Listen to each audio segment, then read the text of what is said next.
नमस्कार. आज मी तुम्हाला फिश मार्केटची सफर घडवणार आहे आणि त्यात मी तुम्हाला निरनिराळे फिश दाखवणार आहे. तर सुरुवातीला जे आपण बघितले ते तिथे पापलेट फिश होते आणि मार्केट भरपूर असं मोठं आहे आणि संडे असून देखील लोकांनी भरपूर अशी फिश घेण्यासाठी गर्दी केलेली आहे. मोठमोठाले सुरमई, प्रॉन्स, त्याचप्रमाणे कुल्ले असे भरपूर प्रकारच्या व्हरायटीज इथे फिश मार्केटमध्ये आहेत. तुम्ही बघू शकता तिथे मोठ्या साईजचे प्रॉन्स देखील इथे आहेत.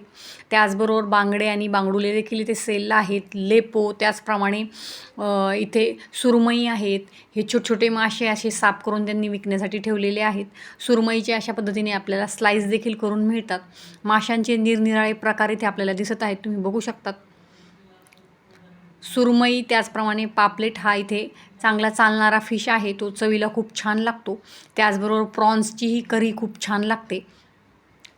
इथे बघू शकतात तुम्ही मांजरींनी अगदी इथे घेराव घातलेला असतो, कारण त्यांना इथे फिश खायला मिळतात. त्यामुळे फिश मार्केटमध्ये भरपूर अशा मांजरी आपल्याला दिसतात.